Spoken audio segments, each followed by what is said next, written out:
Little did Patricia Morrison know that the young woman she was about to humiliate and assault in front of the entire family gathering was married to the one person who could destroy her son's career with a single phone call. The smell of freshly brewed coffee and homemade apple pie filled the spacious kitchen of the Morrison family home in suburban Atlanta. 26-year-old Jessica Chen-Rodriguez carefully arranged the dessert plates on the marble countertop, her movements precise and deliberate, habits ingrained from her 8 years of military service. Despite being discharged from the Army only 6 months ago, Jessica still moved with the quiet efficiency of someone who'd spent countless hours in high-stakes situations. Before we jump back in, tell us where you're tuning in from. And if this story touches you, make sure you're subscribed. Because tomorrow, I've saved something extra special for you. She wore a simple navy blue sweater and jeans, her long black hair pulled back in a neat ponytail. The only hint of her military background was the small American flag pin on her sweater collar, and the way she instinctively positioned herself near the kitchen's exit, always maintaining awareness of her surroundings, even at a family barbecue. Her hands, steady and sure from years of handling complex logistics under pressure, worked methodically as she prepared the serving area. Jessica had married David Rodriguez 8 months ago in a quiet courthouse ceremony, much to his mother's disapproval. Patricia Morrison had made it clear from day one that she didn't think Jessica was good enough for her precious son. What Patricia didn't know was that Jessica had turned down a full scholarship to MIT to serve her country, or that she'd been personally commended by generals for her work coordinating supply chains that kept entire bases operational in hostile territory. David, a successful software engineer at Morrison Tech Solutions, the company his mother had helped fund, was completely unaware of how Patricia treated Jessica when he wasn't around.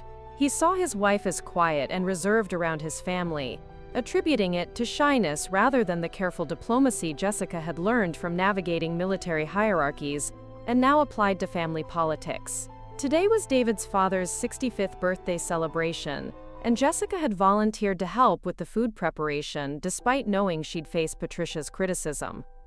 She'd recently started her new job as a senior logistics coordinator at Sterling & Associates, a major consulting firm where her military experience in supply chain management had impressed even the most demanding clients. The transition to civilian life had been challenging, but Jessica was determined to build a stable future with David.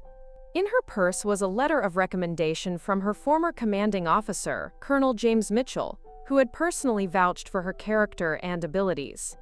She kept it as a reminder of how far she'd come from the scared 18-year-old who'd enlisted to escape a difficult home situation after aging out of foster care. The military had given her structure, purpose, and eventually the confidence to earn her business degree through night school while serving. The Morrison backyard was filled with the usual suspects: David's siblings, their spouses, a handful of cousins, and family friends.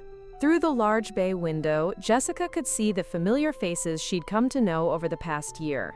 There was David's sister Rachel with her twin boys, his brother Marcus discussing something intensely with a man Jessica didn't recognize, and various relatives clustered around the pool area. Jessica had faced improvised explosive devices in Afghanistan, hostile fire during supply convoys, and the chaos of emergency evacuations. But somehow, Patricia Morrison's disapproving glare felt just as threatening in this pristine, suburban kitchen. The older woman circled the dessert table like a predator, finding fault with every detail Jessica had carefully prepared. The presentation could use work, Patricia continued, adjusting the placement of Jessica's perfectly arranged fruit salad. When you're representing the Morrison family, appearance matters. People notice these things, you know. She emphasized the word Morrison, as if Jessica had somehow stolen the name rather than earning it through marriage. Jessica bit back her first 3 responses, all of which would have been perfectly appropriate in a military setting, but decidedly less so at a family birthday party. Instead, she simply nodded and said, "I'll keep that in mind for next time, Mrs. Morrison." "Oh, and Jessica," Patricia added with a saccharine smile, "I noticed you parked in the circular driveway. That's usually reserved for family. Perhaps you could move your… what is that little car you drive? A Honda? Perhaps you could park it on the street like the other guests." The dismissal hit its mark. Jessica's jaw tightened imperceptibly, a reaction that wouldn't have been visible to most people, But Patricia caught it with the satisfaction of someone who'd found exactly the right pressure point. What Patricia didn't realize was that Jessica's little Honda was paid for in full, with money she'd saved during her deployments, while most people her age were drowning in car payments. "Of course," Jessica replied evenly. "I'll move it after I finish helping with the food service." Margaret, Patricia's sister, chose that moment to enter the kitchen, creating an audience for Patricia's next performance. "Oh, Margaret, perfect timing," Patricia announced. "I was just explaining to Jessica about our family traditions.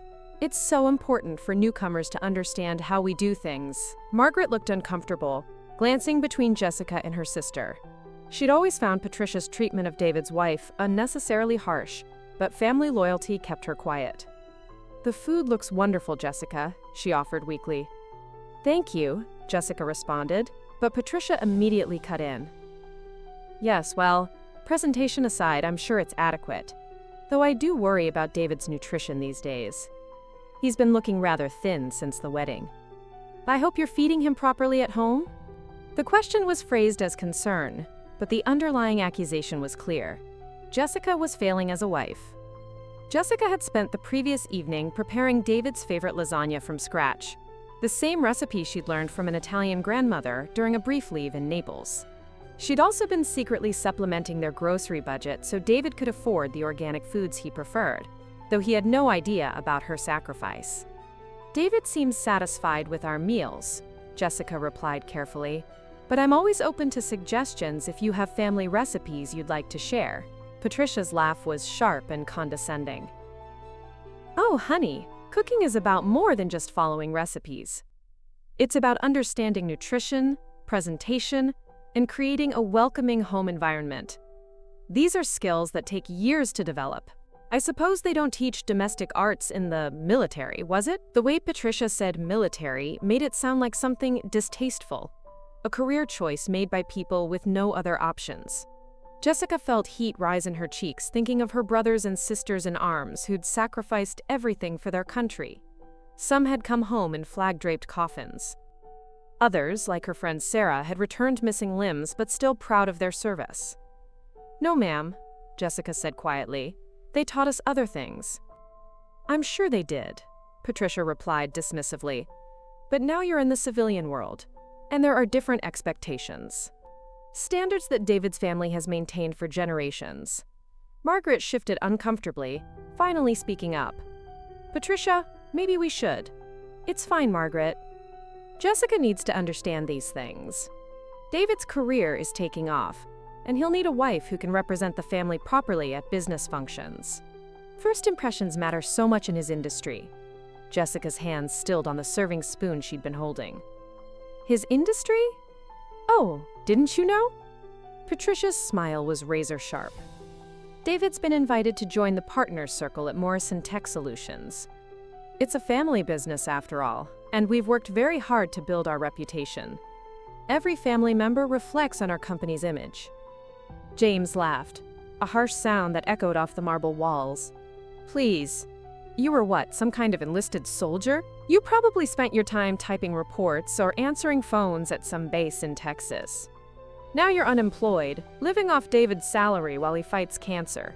You think that qualifies you to hobnob with federal judges and Fortune 500 executives?" The temperature in the foyer seemed to drop several degrees. Elena's expression didn't change, but something in her posture shifted almost imperceptibly. Several of the observing guests seemed to sense the change, taking small steps backward without really understanding why.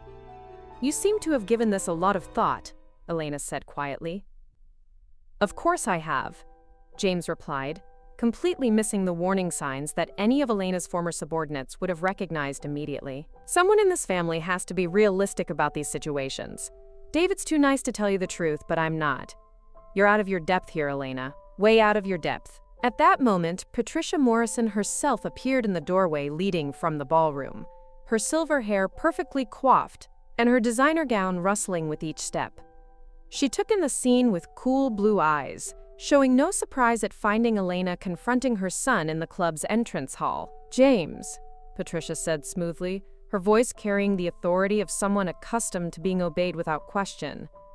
Preparing and narrating this story took us a lot of time, so if you are enjoying it, subscribe to our channel. It means a lot to us. Now back to the story. Is there a problem here? Elena turned to face her mother-in-law, noting how Patricia's gaze swept over her simple black dress with obvious disdain. The older woman's expression made it clear that Elena's presence here was not just unwelcome, it was personally offensive to her. "Mother," James said, some of his earlier confidence returning now that reinforcements had arrived. "I was just explaining to Elena why tonight might not be the best time for her to join the family celebration." Patricia nodded approvingly at her son, then turned her attention to Elena with the kind of smile that never reached her eyes. "Elena, dear, how unexpected to see you here." Patricia Morrison glided across the marble floor with the confidence of someone who had never been denied anything in her 70 years of life. Her pale blue eyes assessed Elena from head to toe, taking in every detail of her simple dress, her practical shoes, her understated jewelry. The expression on her face suggested she was looking at something distasteful that had been tracked in on someone's shoe. "Elena, dear," Patricia said again, her voice dripping with false sweetness. "I'm surprised you decided to come tonight, especially with David being so unwell. Surely your place is at home, caring for your husband during his difficult time." The crowd of onlookers had grown to nearly 30 people now, forming a loose circle around the confrontation. Elena could see phones being raised discreetly, social media posts being prepared. In Chicago's elite circles, drama like this would be dissected and discussed for months. "David specifically asked me to represent our family tonight," Elena replied calmly. "He was looking forward to hearing about the celebration." Patricia's smile became even more artificial. "How thoughtful of him, but you see, tonight's gathering is quite specialized. The conversations tend to focus on topics that require a certain level of education and experience. Federal policy, international business, cultural philanthropy. I'm simply concerned that you might feel left out." James nodded vigorously at his mother's words. "Exactly what I was telling her, Mother. It's really for Elena's own comfort." Elena studied both Morrisons with the same analytical gaze she'd used to assess tribal leaders in Afghanistan. She could see the family resemblance clearly now, the same arrogant assumption that their wealth and social status made them inherently superior to everyone else. "I appreciate your concern," Elena said quietly, "but I think I can manage a conversation or two." Patricia laughed, a tinkling sound that somehow managed to be both musical and cutting. "Oh, my dear girl. I'm sure you could discuss military bases and whatever it is soldiers talk about. But tonight we have Judge Harrison from the 7th Circuit Court of Appeals. We have Congressman Williams from the Armed Services Committee. We have the CEO of Northrop Grumman. These are people who deal with matters of national importance." "National importance," Elena repeated, her voice remaining steady even as something dangerous flickered in her eyes. "Yes," Patricia continued, warming to her theme the same way her son had. "These are people who shape policy, who make decisions that affect millions of people. Judge Harrison just ruled on a case involving military procurement contracts. Congressman Williams oversees defense spending. Mr. Richardson from Northrop helps determine our nation's military capabilities." Elena nodded thoughtfully. "And you don't think I would have anything meaningful to contribute to those conversations?" "Well," Patricia said with another of her artificial smiles, "what could you possibly know about defense policy or military procurement? You were enlisted personnel, weren't you? I'm sure you did your duty admirably, but these people operate at a completely different level." James jumped in, clearly emboldened by his mother's support. "Mother's right, Elena. These aren't conversations about barracks life or following orders. These are strategic discussions about billion-dollar contracts and national security policy." The assembled crowd had grown completely silent now, sensing that something significant was building. Several guests had moved closer, trying to hear every word of this unprecedented public confrontation at the exclusive Riverside Country Club. That's when Elena heard the distinctive sound of tactical boots on marble, a crisp, measured cadence that was unmistakably military. She turned toward the main entrance, just as a group of 4 men in dark suits entered the foyer. Their bearing, their synchronized movement, their discreet earpieces all identified them immediately as federal security personnel. The lead agent, a tall black man with silver hair and the bearing of a career military officer, scanned the room with professional efficiency. His gaze settled on the crowd gathered around Elena, and his expression shifted to one of recognition and concern. "Ma'am," he said, approaching Elena directly while his team automatically positioned themselves around the group. "We weren't expecting you this evening. Is there a security concern we should be aware of?" Patricia and James both stepped backward instinctively, suddenly uncertain about what was happening. The crowd of onlookers grew even quieter, sensing that the dynamic of the situation was about to change dramatically. Elena turned to face the security chief, and for the first time that evening, she allowed a slight smile to cross her face. "Good evening, Agent Morrison. No security concerns. I'm just here as a family member tonight." Agent Morrison's eyebrows rose slightly. "Family member, ma'am? I wasn't aware you had relatives attending this event. My in-laws are hosting the anniversary celebration," Elena explained, gesturing toward Patricia and James, who were both staring at the exchange with growing confusion. The security chief looked from Elena to the Morrisons and back again, clearly processing this unexpected information. "I see. And there's no official capacity to your presence here tonight?" "None whatsoever," Elena replied. "I'm simply here to celebrate with my husband's family." Agent Morrison nodded, but his professional demeanor remained in place. "Understood, ma'am. However, given the sensitive nature of some of tonight's attendees, I do need to confirm your identity for our records." Elena reached into her purse and withdrew her identification, handing it to the security chief. As he examined it, his expression shifted to one of surprised respect. "Colonel Rodriguez," he said, his voice carrying clearly across the silent foyer. "I wasn't aware you were attending tonight's event. Should I inform Judge Harrison and Congressman Williams that you're here? I'm sure they'd appreciate the opportunity to speak with you." The effect on the crowd was immediate and electric. Several guests gasped audibly, while others began whispering urgently to each other. Patricia Morrison's face had gone completely white, while James stood frozen with his mouth slightly open. "That won't be necessary, Agent Morrison," Elena replied calmly. "As I said, I'm here purely in a family capacity tonight." But Agent Morrison was already reaching for his radio. "Actually, ma'am, I think you should know," Congressman Williams specifically mentioned, hoping to discuss the Afghanistan Reconstruction Oversight Committee with you if the opportunity arose. "And Judge Harrison was asking about your testimony in the Meridian defense case." Elena sighed quietly. "Very well. If they specifically requested to speak with me." Agent Morrison spoke briefly into his radio, then turned back to Elena with professional respect. "They'll be right out, Madam Colonel. It's an honor to have you here tonight." As the security team maintained their professional positions around the group, Patricia Morrison finally found her voice. I don't understand. Colonel, what exactly?" Elena turned to face her mother-in-law, and for the first time that evening, her expression carried the full authority of her military rank and experience. "You were saying something about what I might know about defense policy and military procurement, Patricia." The marble foyer of the Riverside Country Club had fallen into a silence so complete that Elena could hear the distant sounds of the orchestra playing in the ballroom. Patricia Morrison stood frozen, her mouth opening and closing like a fish out of water, while James had gone completely pale, sweat beading on his forehead despite the cool air conditioning. "Colonel?" Patricia finally managed to whisper. But you were enlisted. You were just a regular soldier." Elena's expression remained calm, but there was steel in her voice when she replied, "I was never enlisted, Patricia. I graduated from the Naval Academy with honors, then served 15 years as a Marine Corps officer.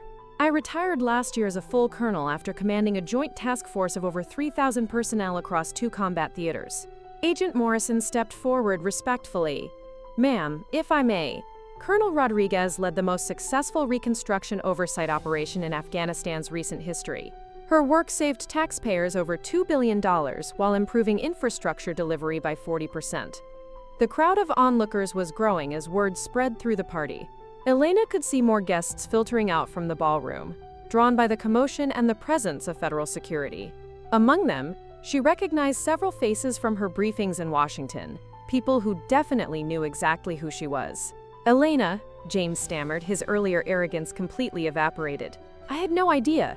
David never told us. I mean, we thought—" "You thought what, exactly?" Elena asked quietly, her voice carrying the same authority she'd used to address Joint Chiefs of Staff. "You thought what you wanted to think. You saw a woman with a Hispanic surname from San Antonio and decided you knew everything about my background, my education, and my capabilities." Patricia was frantically trying to process this information. "But if you're really a colonel, why did you retire? Why aren't you still serving?" Elena's expression softened slightly. "Because my husband has cancer, Patricia. Because David needed someone to drive him to chemotherapy appointments and hold his hand during the bad days. Because taking care of the man I love was more important to me than any military career." A murmur rippled through the crowd at this revelation. Several of the female guests exchanged meaningful glances, recognizing the sacrifice Elena had made for her family. At that moment, a distinguished older man in a perfectly tailored tuxedo approached the group. Elena recognized him immediately.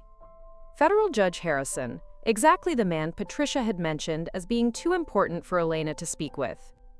"Colonel Rodriguez," Judge Harrison said warmly, extending his hand. "What a pleasant surprise to see you here. I was hoping we might have a chance to discuss your testimony in the Meridian defense case. Your analysis of the procurement irregularities was absolutely brilliant." Elena shook his hand professionally. "Thank you, Your Honor. Though I'm here tonight purely as a family member. These are my in-laws, Richard and Patricia Morrison." Judge Harrison turned to the Morrisons with polite interest. "How wonderful. You must be so proud of Elena's service to our country. Her work on military procurement reform has been invaluable to the federal court system." Patricia opened her mouth, but no sound came out. James was staring at Elena as if seeing her for the first time.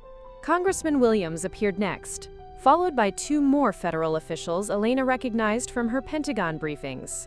Each greeted her with obvious respect and familiarity, asking about David's health and expressing hope that she might consider returning to government service once he recovered. "Actually," Congressman Williams said, "I've been meaning to call you. The Armed Services Committee is looking for someone to head up our new Oversight Subcommittee. The position would be perfect for someone with your experience."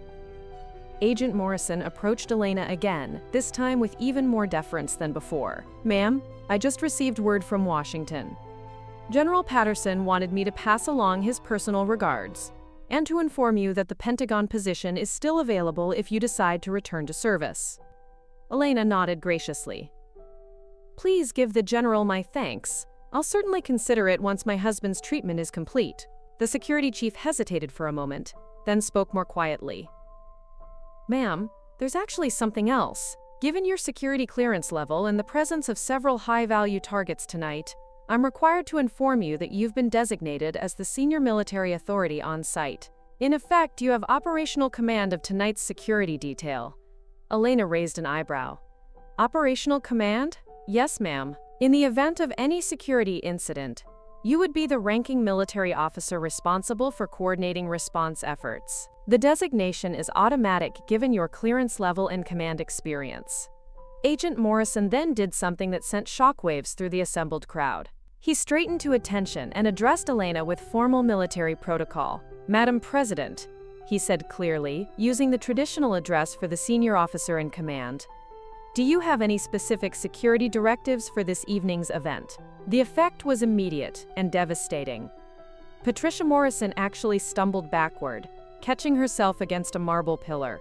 James's face had gone from pale to green, and several of the elite guests were staring at Elena with new understanding and respect. "No additional directives, Agent Morrison," Elena replied calmly. "Please continue with standard protocols." As the crowd began to disperse, many guests approaching Elena to introduce themselves and express their admiration for her service, Patricia Morrison found herself standing alone with her son, both of them looking utterly shell-shocked. Elena approached them one final time, her voice quiet but firm. "Patricia, James, I want you to understand something.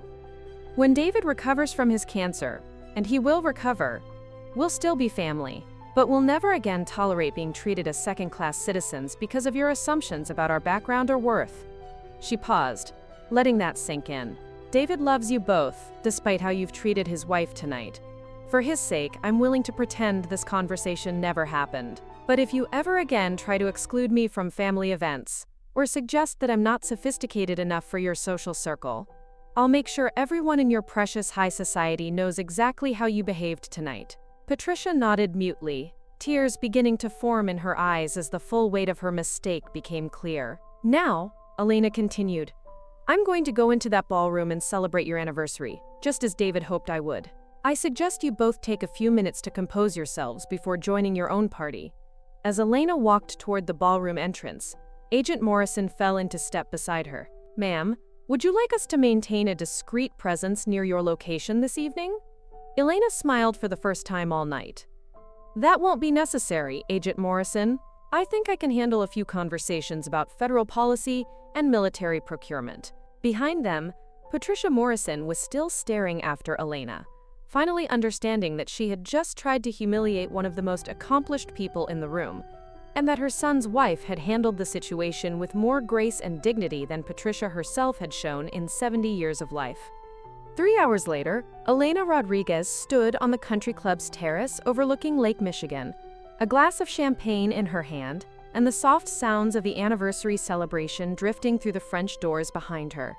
The evening had transformed completely, from the humiliating confrontation in the foyer to what could only be described as a triumph.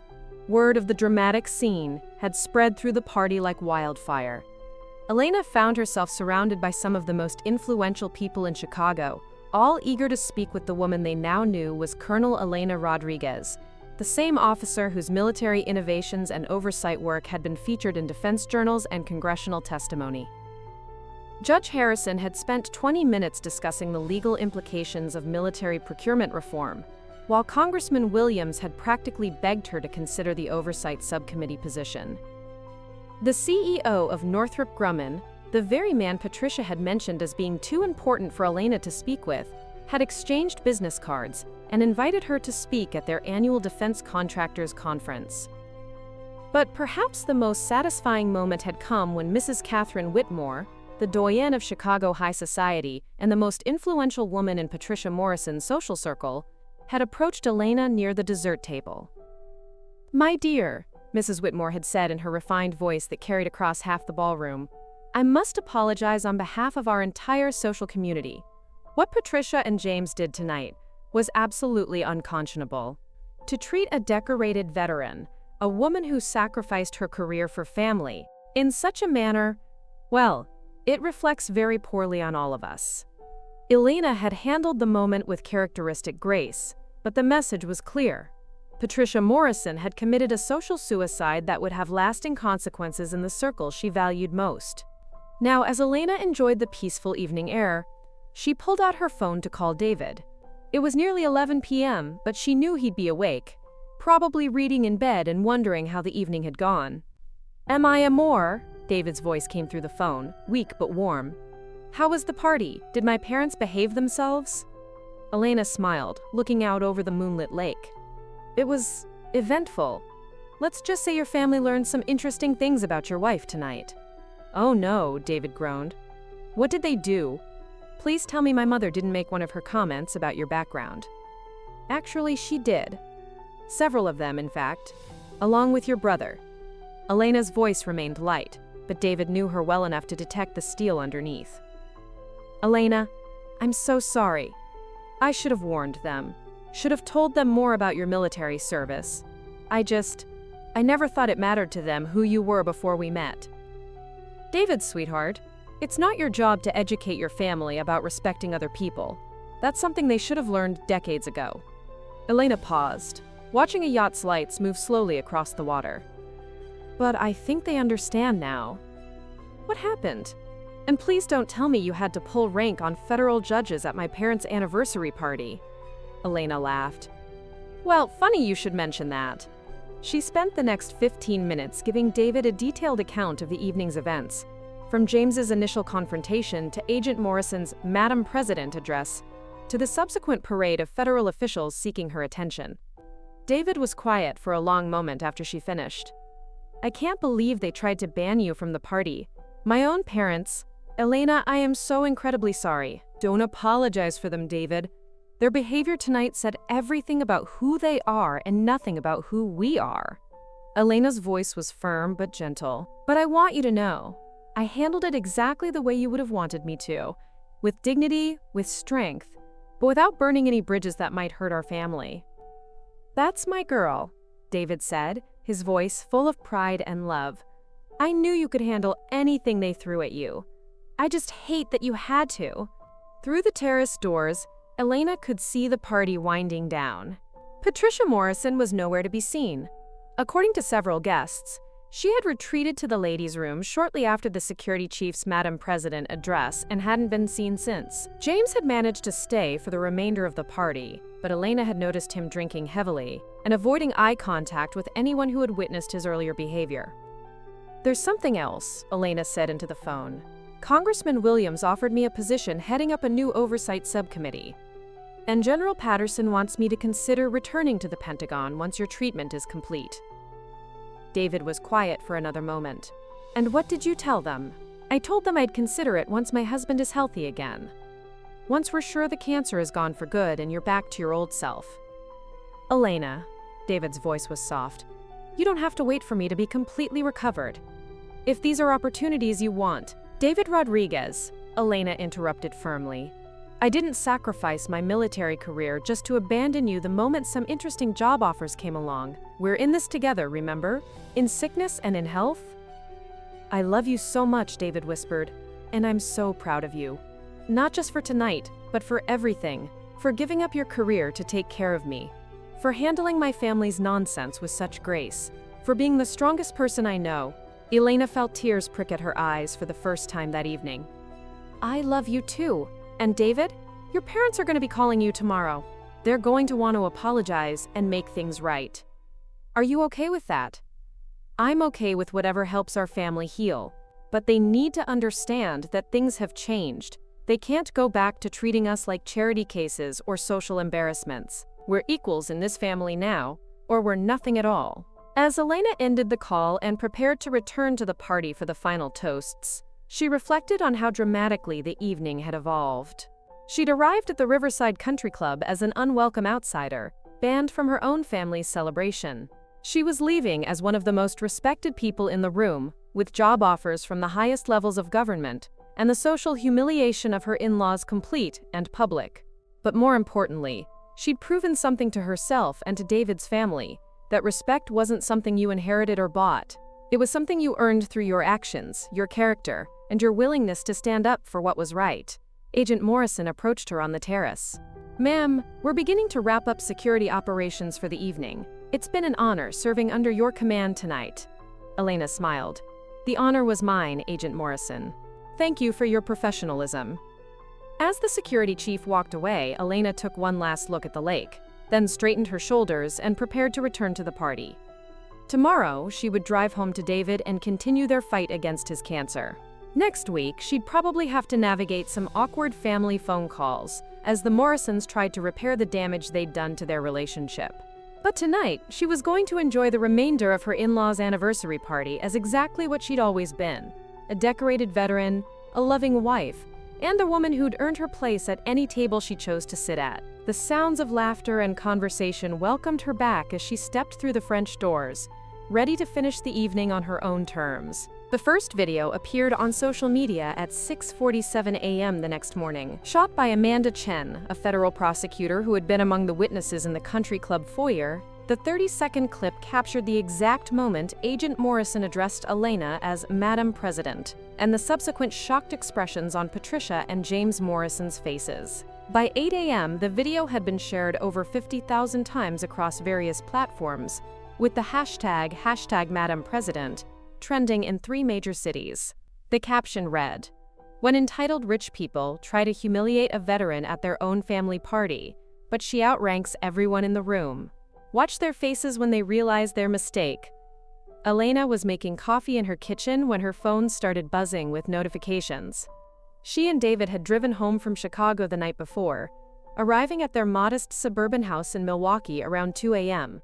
David had fallen asleep almost immediately, exhausted from staying up late to hear about the party.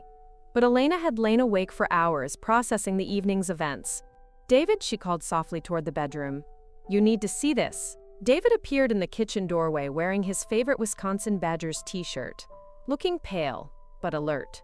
The chemotherapy had taken a toll on his once athletic frame, but his eyes still sparkled with the same humor and intelligence that had attracted Elena 15 years ago. "What's wrong?" he asked, noting the expression on her face. Elena handed him her phone, showing the viral video. They watched together as the drama unfolded in compressed form. James's condescending dismissal, Patricia's lecture about sophistication, and then the moment when everything changed. "Oh my God," David breathed, watching his mother's face when the security chief revealed Elena's true identity. "This has been shared how many times?" 53,000 and counting, Elena said, refreshing the page. "And that's just one video. There are at least 6 different angles posted by different people." David sank into a kitchen chair, still staring at the phone. "My mother is going to be devastated. Her entire social world is probably watching this right now." Elena poured him a cup of coffee, adding the 3 sugars he'd needed since starting chemo. "I didn't ask for this to go viral, David. I handled the situation as quietly as I could. But when people behave badly in public, sometimes there are public consequences." Before David could respond, his phone rang. The caller ID showed his mother's number. "Should I answer it?" he asked. Elena nodded. "Might as well get this over with." David put the phone on speaker. Patricia Morrison's voice came through, shaky and desperate. "David, sweetheart, have you been online this morning?" "Yes, Mom. Elena and I just watched the video." "Videos, plural," Patricia corrected miserably. "There are several of them. And the comments, oh, David, the comments are horrible. People are calling me a classist snob, a terrible mother-in-law, a social climber who got her comeuppance." Elena noticed that Patricia still hadn't actually apologized for her behavior, only complained about the consequences. "Mrs. Chen posted on her Facebook that I tried to ban a decorated war hero from a family event," Patricia continued.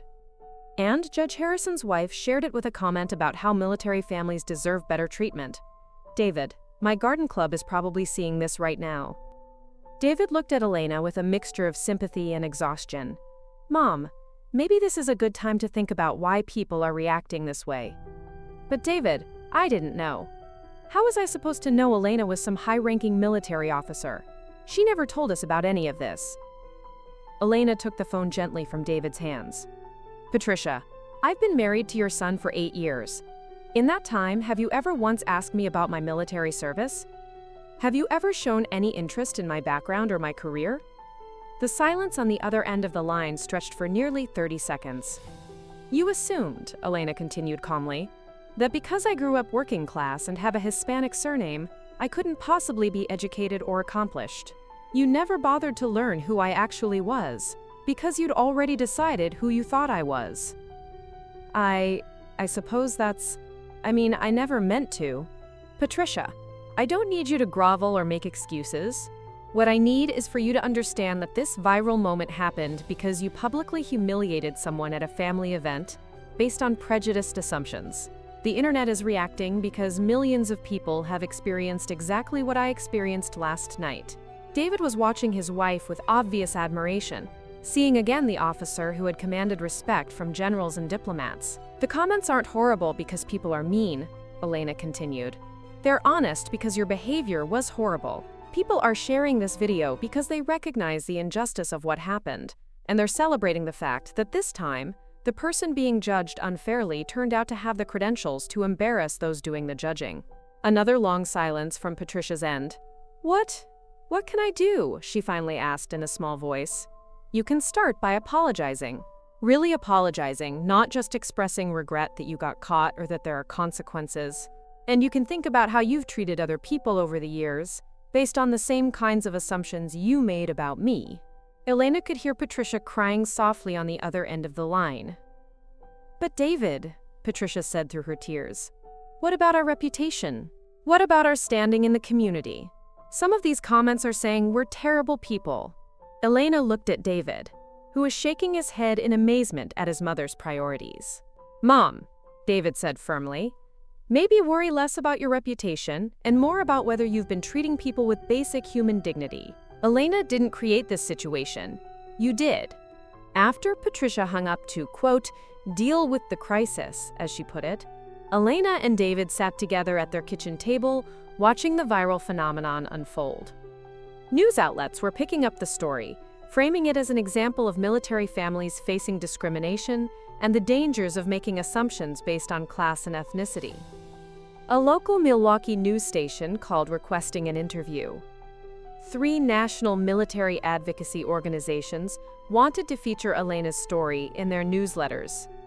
Someone had even created a meme using Patricia's shocked expression with the caption, "When you try to exclude someone, but they outrank your entire social circle." "You know what the strangest part is?"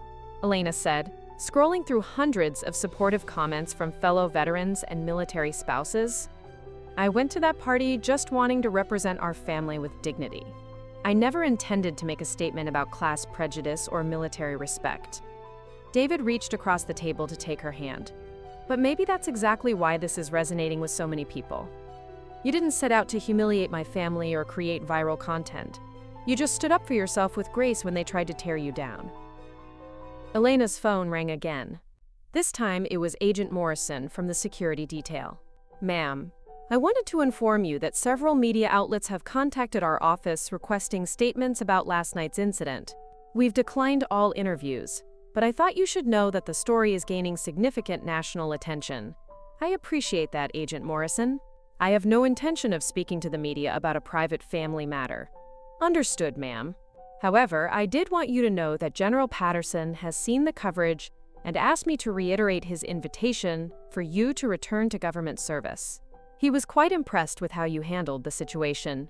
After Elena hung up, she and David looked at each other across their modest kitchen table, a far cry from the crystal and silver of the Riverside Country Club, but infinitely more comfortable. "So," David said with a weak but genuine smile, "my wife is internet famous for putting my snobbish family in their place. I have to admit, there are worse ways to go viral." Elena laughed, feeling lighter than she had in months. "Just promise me that when you're feeling better, we'll stick to much smaller, much quieter family gatherings." "Deal," David said, "although I have a feeling future family events are going to be much more respectful affairs." 3 days after the Riverside Country Club incident, Elena was preparing David's morning medications when her phone rang with a number she didn't recognize. The caller ID showed a Washington, D.C. area code. "Colonel Rodriguez?" The voice was crisp, professional, and unmistakably military. "This is General Patricia Hawkins from the Pentagon. I hope I'm not calling too early." Elena straightened instinctively, even though she was standing alone in her kitchen wearing pajamas and a bathrobe. "Good morning, General. Not at all. How can I help you?" "Actually, Colonel, I'm calling to see how we can help you.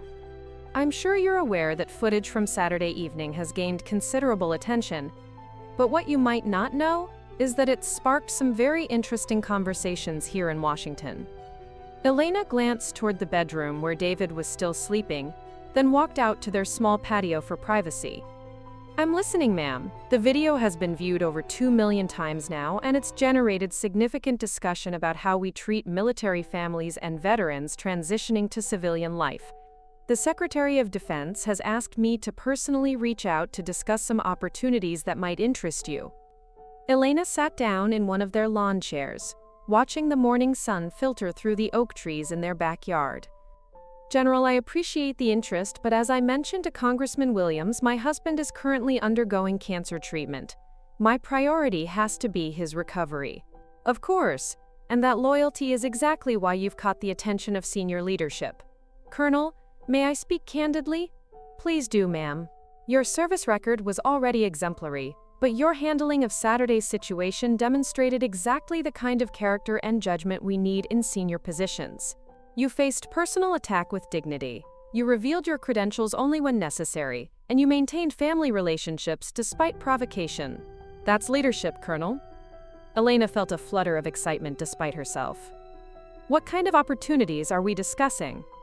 Multiple options. The Oversight Subcommittee position Congressman Williams mentioned is still available. Additionally, the Secretary is considering creating a new role, Director of Military Family Advocacy, specifically focused on supporting military spouses and families during career transitions. The position would be civilian, which means more flexibility for family needs. Elena's mind raced.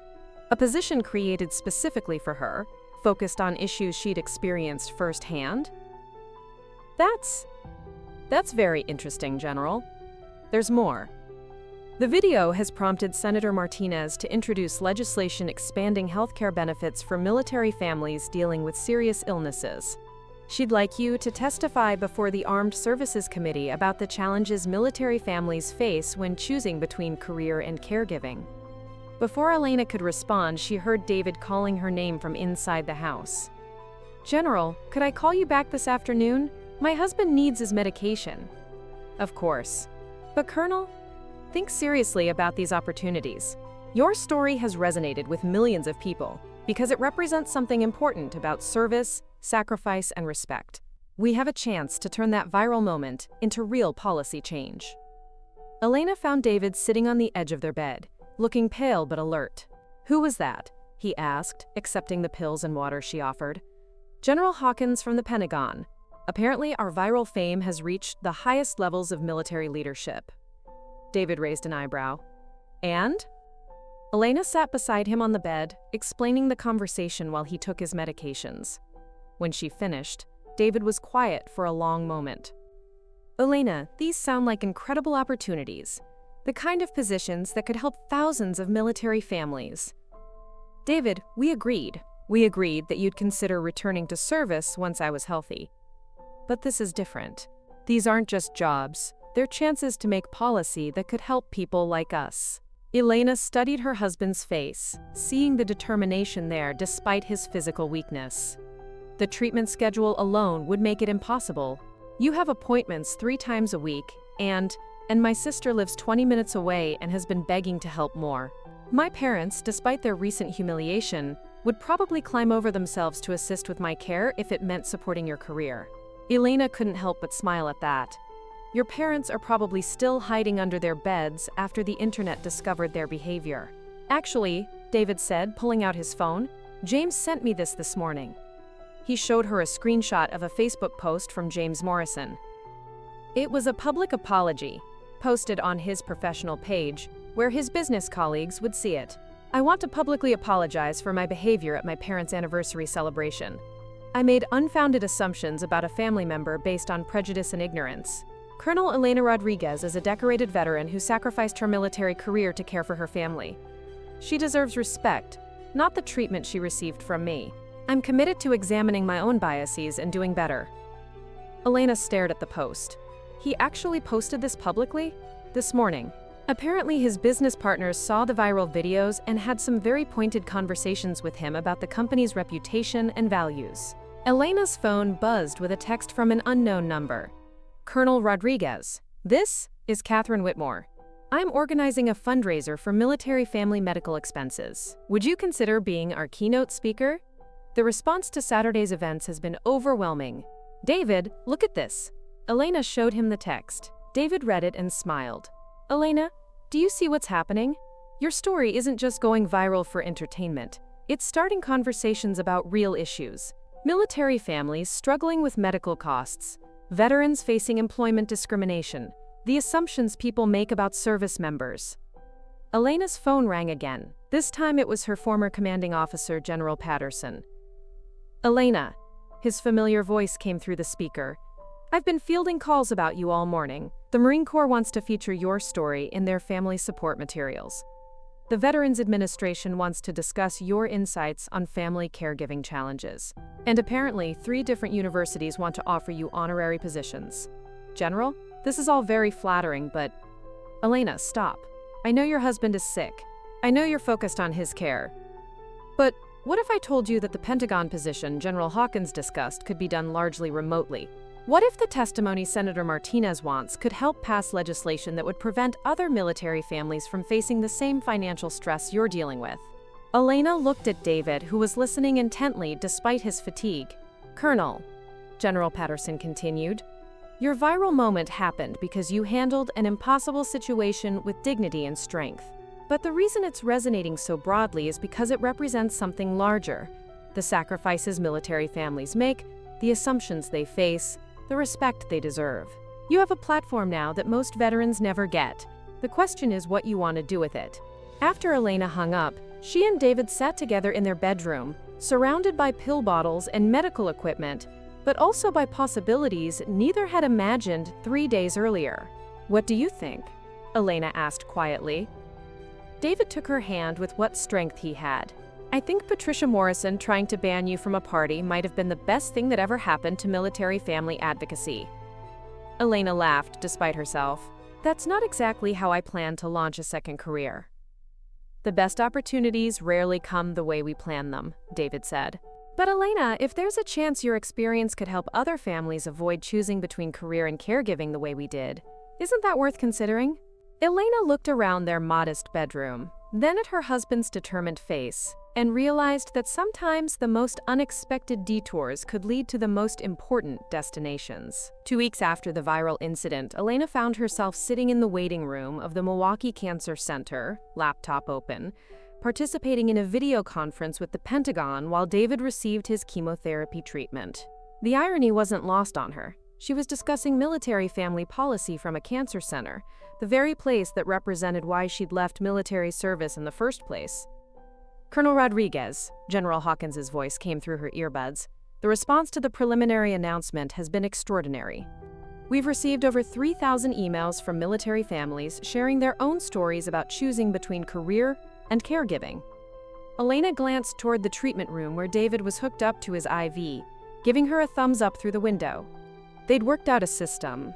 She could take calls and meetings during his 3-hour sessions, turning his treatment time into productive work time. That's both encouraging and heartbreaking, General, Elena replied quietly. 3,000 families shouldn't have to make that choice. Exactly why we need the Military Family Advocacy Director position filled immediately. The Secretary wants to fast-track this initiative while we have congressional attention and public support. Elena's phone buzzed with a text from an unexpected source. Patricia Morrison. Elena, I saw the news coverage about your Pentagon position. Richard and I would like to help with David's care so you can pursue this opportunity. We owe you that much and more. Elena stared at the text, remembering the woman who had tried to ban her from a family party just 2 weeks earlier.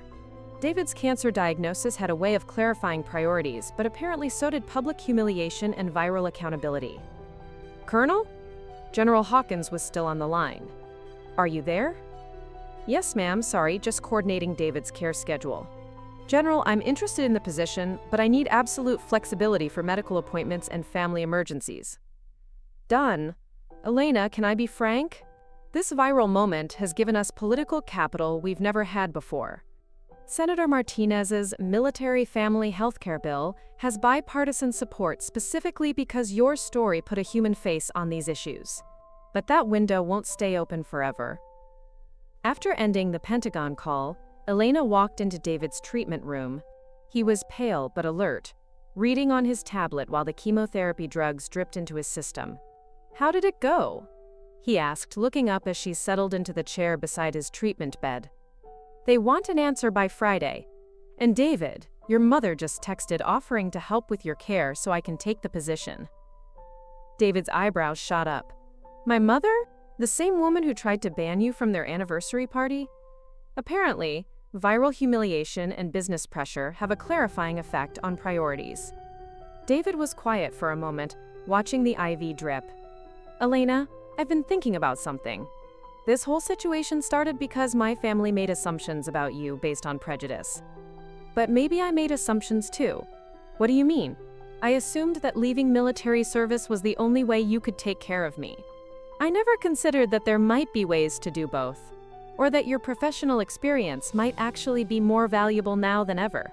Elena took his hand, careful not to jostle the IV line. David, I chose to leave. No one forced me. But what if you didn't have to choose? What if the real solution isn't women leaving careers to provide care, but creating systems that support both? What if your new position could help build those systems for other families? Before Elena could respond, Dr. Sarah Kim, David's oncologist, knocked on the doorframe. "Sorry to interrupt, but I wanted to check on how you're both handling everything. I saw the news coverage about the Pentagon position." Dr. Kim had been treating David for 6 months, and Elena had come to respect her direct, no-nonsense approach to both medicine and life. "We're still deciding," Elena said. "It's a great opportunity, but the timing is complicated." Dr. Kim pulled up a chair. "Can I share something from a medical perspective? I've been treating cancer patients for 15 years, and I've seen a lot of caregiving situations. The families that do best are the ones where both partners maintain their sense of purpose and identity." She looked directly at Elena. "Sacrificing your entire career and identity to become a full-time caregiver can actually increase stress for both partners. David needs care, absolutely, but he also needs to see you thriving, not just surviving." David nodded weakly. "That's exactly what I've been trying to tell her." Additionally, Dr. Kim continued, "David's prognosis is excellent. His response to treatment has been better than expected.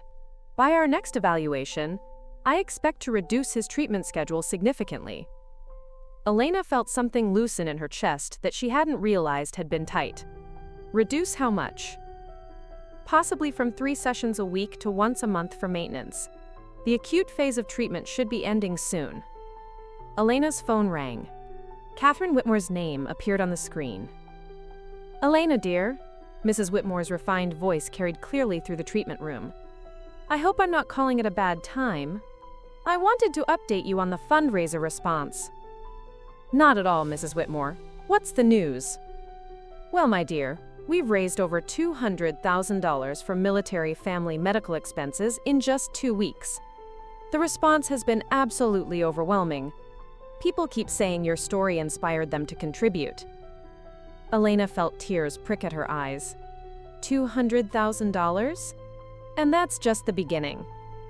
3 major corporations have committed to matching funds, and we have interest from a national foundation that wants to establish an ongoing military family medical support program.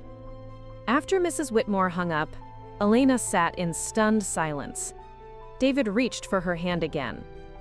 "Elena, do you see what's happening? Your story isn't just going viral anymore. It's creating real change. The fundraiser, the Pentagon position, the legislation. You have a chance to build systems that could help thousands of families avoid the choices we've had to make." Dr. Kim nodded approvingly. "From a medical perspective, I think having a sense of purpose and meaningful work would actually benefit both of you during David's recovery." Elena's phone buzzed with another text, this time from James Morrison. "Elena, I've been following the news about your Pentagon opportunity. My company has connections with several veteran support organizations. I'd like to help promote your military family advocacy work. It's the least I can do." Elena showed the text to David, who shook his head in amazement. 2 weeks ago, he was telling you that you weren't sophisticated enough to be around his business associates. Now he wants to promote your career. "People can change," Elena said thoughtfully. "Sometimes they just need the right motivation." Dr. Kim stood to check David's IV levels. "So what are you leaning toward?" Elena looked at her husband, pale but determined in his treatment chair, fighting cancer with the same quiet strength he'd shown throughout their marriage.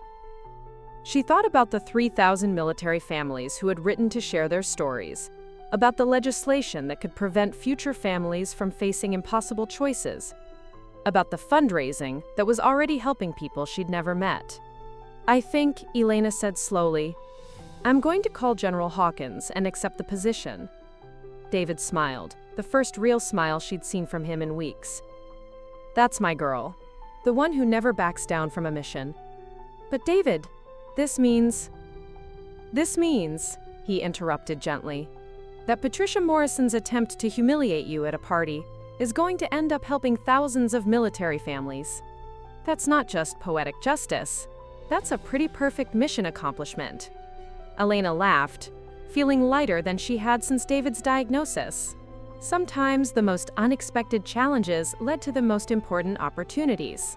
And sometimes, standing up for yourself in a marble foyer could end up changing policy in Washington, D.C. 6 weeks after the Riverside Country Club incident, Elena Rodriguez stood before the Senate Armed Services Committee in a navy blue suit, her military ribbons pinned to her lapel, about to give testimony that would be broadcast live on C-SPAN and streamed to millions online. The same viral video that had started as family drama was now driving national policy discussions. Senator Maria Martinez, the committee chair, gavelled the session to order. Today we're hearing testimony on SB 2847, the Military Family Healthcare Support Act. Our first witness is Colonel Elena Rodriguez, newly appointed Director of Military Family Advocacy at the Pentagon. Elena adjusted her microphone, looking out at the packed hearing room. In the gallery, she could see David, weak but determined to attend, sitting next to Patricia and Richard Morrison. The irony wasn't lost on anyone that the woman they'd tried to ban from a family party was now testifying before the United States Senate. Senator Martinez, distinguished members of the committee, Elena began, her voice carrying the same calm authority that had served her in military briefings.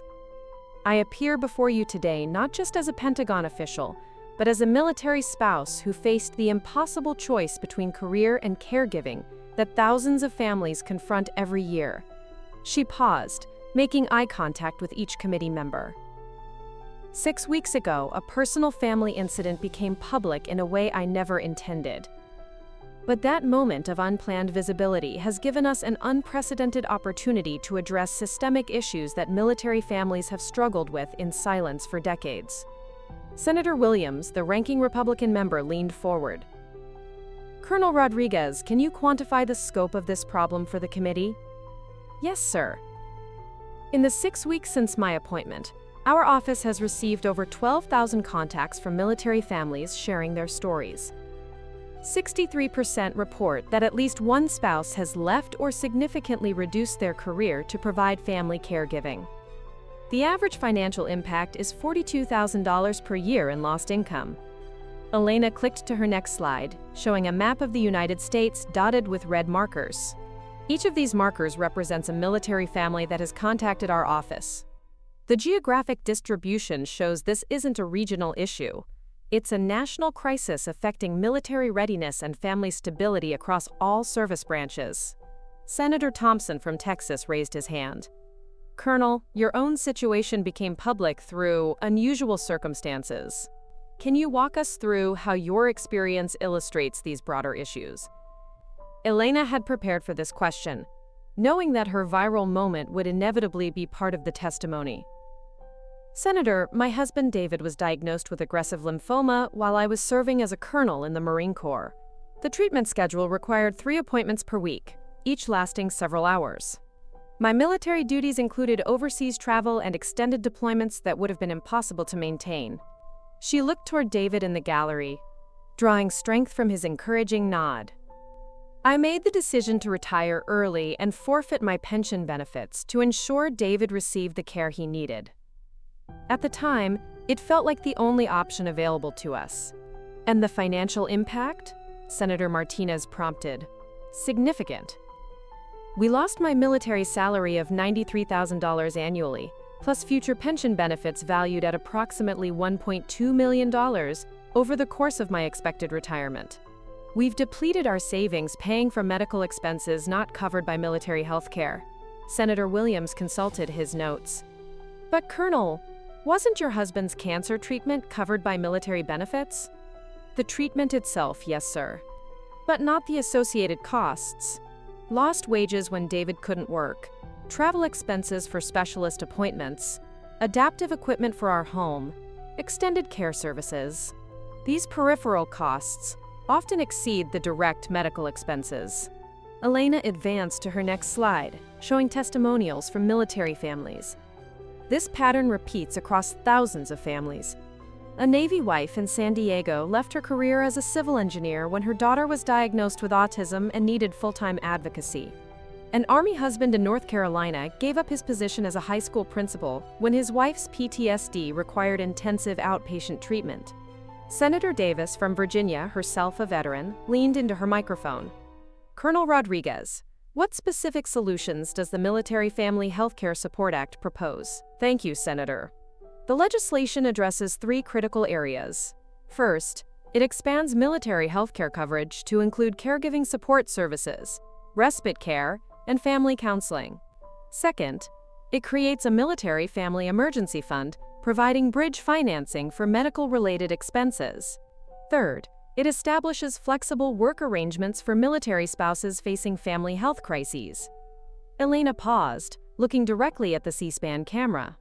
But perhaps most importantly, it changes the culture.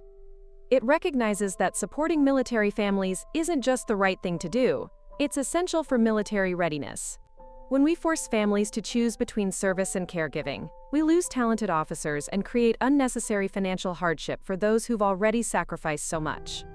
Senator Williams shuffled his papers. Colonel, I have to ask about the unusual circumstances that brought this issue to public attention. Some critics have suggested that your viral moment was orchestrated to generate sympathy for this legislation. Elena felt a flash of the same controlled anger she'd experienced in the country club foyer, but her response was measured and professional. Senator, I can assure you that being publicly humiliated by my in-laws at their anniversary party was not part of any legislative strategy. Quiet laughter rippled through the hearing room. The viral video happened because a private family conflict became public through social media. But that accidental visibility revealed something important. Millions of Americans recognized the injustice of judging military families based on assumptions about their background or circumstances. Elena clicked to her final slide, showing the fundraising results. In 6 weeks, private donations inspired by this incident have raised over $400,000 for military family medical expenses. 3 major corporations have established ongoing military family support programs. 2 universities have created scholarship funds specifically for military children affected by family health crises. 1 year after the Riverside Country Club incident, Elena Rodriguez stood at the podium of the same ballroom where she'd once been banned, but this time as the keynote speaker for the Chicago Military Family Foundation's inaugural fundraising gala. The irony was delicious, but more importantly, the event represented something far greater than personal vindication. Ladies and gentlemen, Elena began, looking out at an audience of 800 guests, including many of the same people who had witnessed her humiliation 12 months earlier. A year ago, I stood in the foyer of this very building having a family disagreement that I never intended to become public. Tonight, that moment has helped us raise over $3 million for military families facing medical crises. The applause was thunderous, led by David, who was sitting at the head table looking healthier than he had in 2 years. His last scan had shown no evidence of cancer, and his oncologist had officially declared him in remission. Beside him sat Patricia and Richard Morrison, who had become 2 of the Foundation's most dedicated volunteers. The Military Family Healthcare Support Act passed the Senate by a vote of 78 to 22, Elena continued, and was signed into law by the President 3 months ago. But more importantly, we've already seen its impact. In the past 6 months, over 2,400 military families have received emergency medical funding. 57 military spouses have been able to maintain their careers while providing family care through our new flexible work programs. Elena clicked to her next slide, showing photos of military families who had been helped by the legislation. This is Sergeant Maria Gonzalez, who was able to keep her position as a federal prosecutor while caring for her husband's traumatic brain injury. This is Captain David Kim, who received funding for his daughter's autism therapy while maintaining his deployment schedule. These families no longer have to choose between service and caregiving. In the audience, Catherine Whitmore dabbed at her eyes with an elegant handkerchief. She had become the Foundation's board chair and Elena's unlikely but fierce ally. Beside her sat Judge Harrison and Congressman Williams, both of whom had become champions of military family issues. Elena advanced to her final slide, which showed a simple before and after comparison. 1 year ago, the average military family facing a health crisis lost $47,000 in income annually.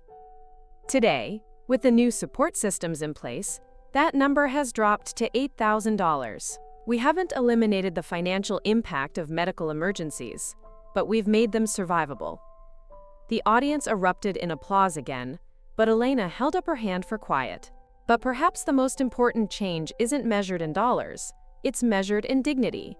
Military families no longer have to apologize for needing support during health crises. We've changed the conversation from "why can't you handle this on your own" to "how can we help you serve your family and your country?" Elena paused, looking directly at Patricia Morrison, who was wiping away tears.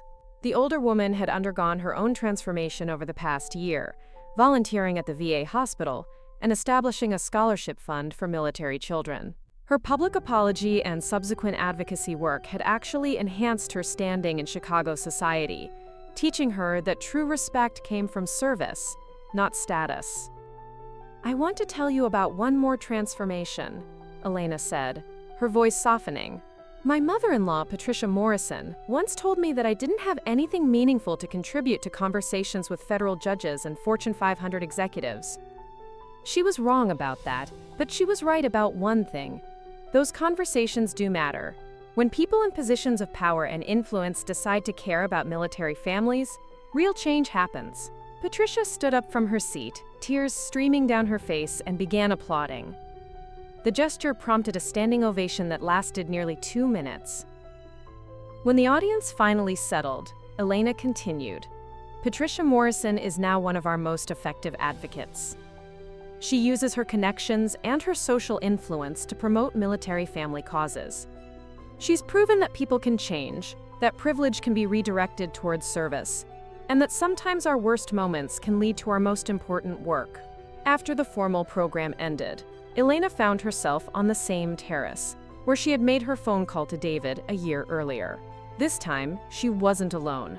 David joined her, along with Patricia and Richard. "Elena," Patricia said quietly, "I need to tell you something I should have said a year ago. I was wrong about everything, not just about your background or your qualifications, but about what really matters. Watching you turn that horrible evening into something that's helped thousands of families. It's taught me more about character and purpose than 70 years of high society events." Richard nodded, looking older but wiser than he had the previous year. "We raised James to believe that success was measured by wealth and social status, but you've shown us that real success is measured by service and impact. I'm proud to call you my daughter-in-law." David, looking healthy and strong for the first time since his diagnosis, put his arm around Elena. "You know what I love most about this whole story? It started with my family trying to exclude you from a celebration, and it ended with you being celebrated by the entire country." Elena laughed, looking out over Lake Michigan. "I prefer the version where it started with a family learning to understand each other and ended with systematic change for military families. The viral video was just the catalyst." Patricia stepped forward, holding a wrapped gift. "Elena, Richard and I wanted to give you something." Elena unwrapped the package to reveal a framed photo from the congressional hearing, showing her at the witness table with the caption, "Colonel Elena Rodriguez, Director of Military Family Advocacy, testifying before the Senate Armed Services Committee." Below the photo was a brass nameplate that read, "With gratitude for teaching us the true meaning of service and dignity."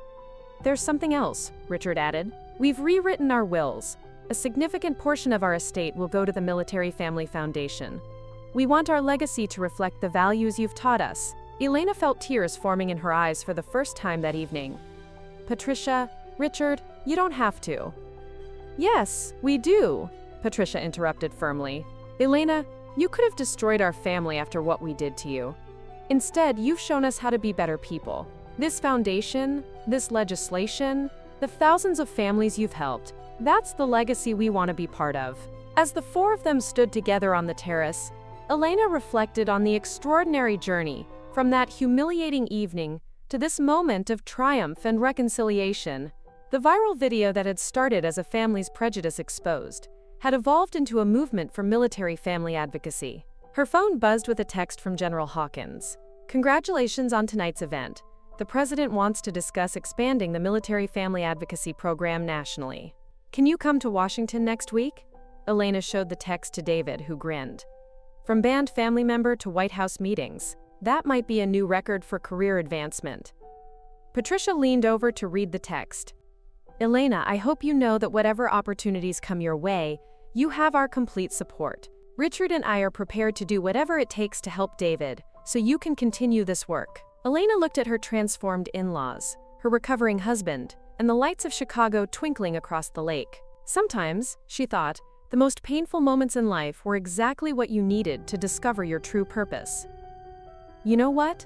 Elena said, raising her champagne glass. "Here's to family, the one you're born into, the one you choose, and the one you create through shared purpose." As they toasted together on the terrace where Elena's journey had begun, she realized that Patricia Morrison's attempt to humiliate her had accidentally created the most important work of her life.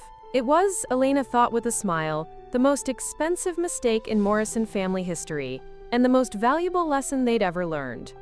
3 days after the Chicago Gala, Elena Rodriguez found herself walking through the West Wing of the White House, her military bearing evident, even in civilian clothes. The same woman who had been deemed not sophisticated enough for a country club party was now being escorted to meet with the President of the United States about expanding military family advocacy nationwide. Colonel Rodriguez, said Chief of Staff Margaret Chen, leading Elena down the hallway lined with portraits of former presidents. "The President has been following your work closely. The success of the Military Family Healthcare Support Act has exceeded all projections, and frankly, we need your expertise on a much larger scale." Elena nodded, still processing the surreal nature of her journey. 18 months ago, she'd been a retired Marine struggling to pay medical bills. Now she was being briefed on national policy in the most powerful building in America. They entered the Oval Office, where President Sarah Williams, the same Congressman Williams who had initially offered Elena the Oversight Subcommittee position, stood to greet her with a warm smile. "Elena," the president said, extending her hand, "it's wonderful to see you again. Though I have to say, the last time we met, I never imagined I'd be asking you to help reshape military family policy for the entire nation." "Madam President," Elena replied, accepting the handshake with military precision, "it's an honor to be here." President Williams gestured toward the seating area, where several other officials were already assembled. Elena recognized Secretary of Defense James Morrison, no relation to David's family, and Veterans Affairs Secretary Dr. Lisa Park. "Elena, let me be direct," President Williams began as they settled into chairs. "The Military Family Healthcare Support Act has been so successful that we're getting pressure from Congress to expand it exponentially. But more than that, your story has resonated with military families globally. We've had inquiries from NATO allies about implementing similar programs." Secretary Morrison leaned forward.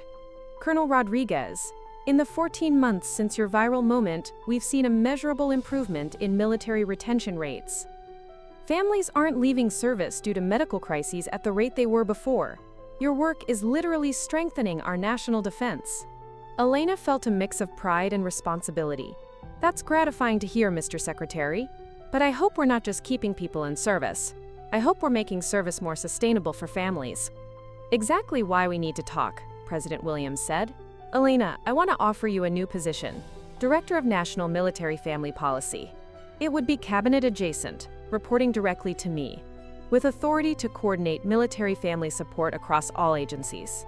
Elena blinked, processing the magnitude of what was being offered. "Madam President, that's an extraordinary opportunity.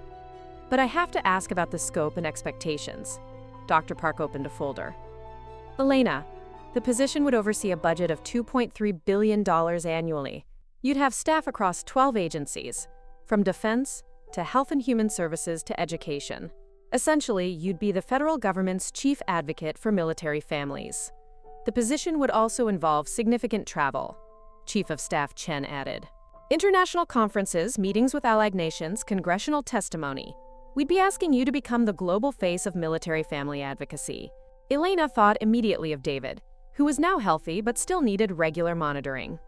"I appreciate the confidence, but my husband's health remains a priority. I can't accept a position that would require extensive travel without ensuring his care is managed." President Williams smiled. "Elena, one of the reasons we want you for this role is because you understand work-life balance from personal experience. The position comes with a full support staff, including medical liaison services for your family. We're not asking you to sacrifice your personal life. We're asking you to help us build systems so other military families don't have to make those sacrifices. Secretary Morrison pulled out his phone. Elena, I want to show you something. He displayed a news article from the Military Times. This week's cover story is titled, "The Rodriguez Effect." It details how your advocacy work has inspired similar programs in Canada, Australia, and the UK. Military families around the world are citing your story as motivation for seeking better support systems. Elena read the headline with amazement. The Rodriguez Effect? Your viral moment has become a case study in policy schools, Dr. Park explained. Georgetown, Harvard, and George Washington University are all using your story to teach students about how personal advocacy can drive systemic change. President Williams leaned back in her chair. Elena, I've been in politics for 20 years. I've never seen a single incident create such sustained, positive policy momentum. But more than that, I've never seen someone handle unexpected public attention with such grace and effectiveness. Elena's phone buzzed with a text from David. Whatever they're offering you, say yes. Patricia is here making your favorite soup, Richard is organizing your military files, and I'm feeling great. We've got this covered. Elena smiled, showing the text to President Williams. My husband seems to think I should accept. Smart man, the president laughed. Elena, there's something else. The UN has asked if you'd be willing to speak at their international conference on military family support next month in Geneva. They want to use your program as a model for peacekeeping forces worldwide. Chief of Staff Chen handed Elena a thick folder. These are letters from military families around the world, thanking you for your advocacy. We receive about 50 per week now. They're not just from American families, they're from military spouses in 23 different countries. Elena opened the folder and read the first letter, from a British Army wife whose husband had been injured in Afghanistan. Colonel Rodriguez, your story gave me the courage to advocate for better support when my husband lost his leg. Because of programs inspired by your work, our family didn't have to choose between his recovery and our financial survival. Elena, President Williams said gently, you started this journey trying to attend a family anniversary party. Now you have the opportunity to change military family policy for the entire world. I can't think of a better example of turning personal adversity into global advocacy. Elena looked around the Oval Office, thinking about the surreal journey from Patricia Morrison's condescending dismissal to this moment. Madam President, if I accept this position, I have some conditions. Name them. First, the programs we develop must be based on real family input, not bureaucratic assumptions. I want regular listening sessions with military spouses from all branches and ranks. President Williams nodded. Agreed. Second, success must be measured by family outcomes, not program enrollment numbers. I don't care how many people sign up for services. I care about whether families stay together and thrive. Absolutely. Third, I want to maintain my connection to direct service. I don't want to become so focused on policy that I lose touch with the families we're trying to help. Secretary Morrison smiled. Elena, those conditions tell me exactly why you're the right person for this job. Elena took a deep breath, thinking about David's text message and the thousands of military families who had shared their stories with her over the past year. In that case, Madam President, I accept. President Williams stood, extending her hand again. Welcome to the cabinet team, Director Rodriguez. I have a feeling this is going to be the beginning of something extraordinary. As Elena shook the president's hand, she thought about Patricia Morrison, who was at that moment making soup in Elena's kitchen.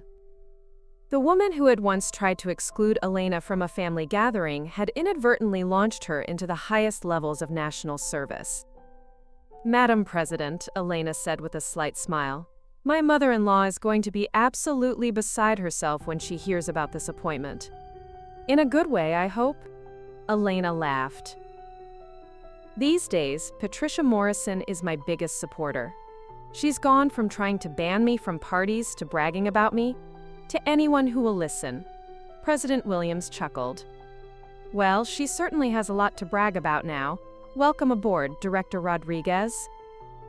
As Elena left the White House, she realized that her story had evolved far beyond family drama, or even viral fame. She was now positioned to create lasting change for military families around the world, all because she'd had the courage to stand up for herself in a country club foyer 18 months earlier. 6 months into her role as Director of National Military Family Policy, Elena Rodriguez stood before an audience of 1,200 delegates at the United Nations office in Geneva, representing military organizations from 47 countries. The same woman who had been told she lacked sophistication for a country club conversation was now delivering the keynote address on international military family support policy. Distinguished delegates, Elena began in fluent Spanish before switching to English, her voice carrying clearly through the packed auditorium.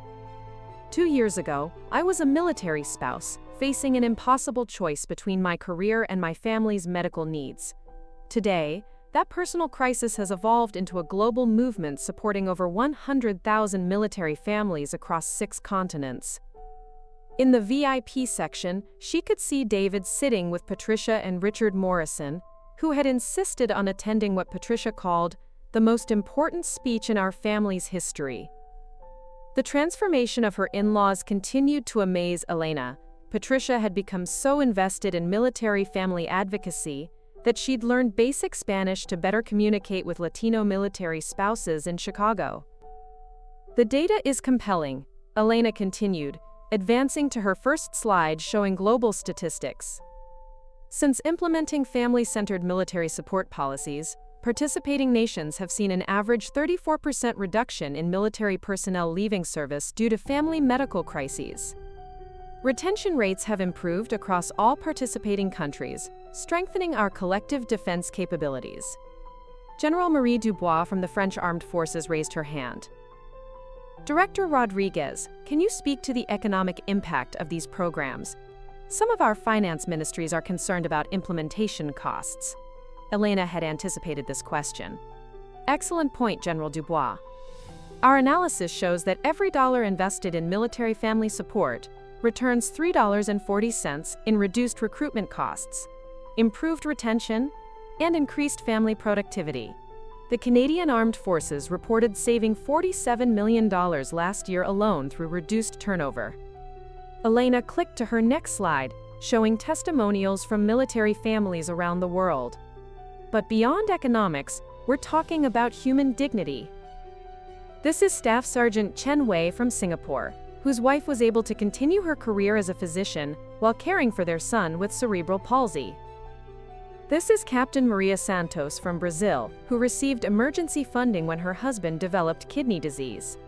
Elena paused, looking directly at the camera broadcasting the conference live. These families aren't asking for special treatment. They're asking for the same support that any employer would provide during a medical crisis. When we invest in military families, we invest in military readiness. Colonel James Okafor from Nigeria stood up. Director Rodriguez, your viral story became famous in Africa as well.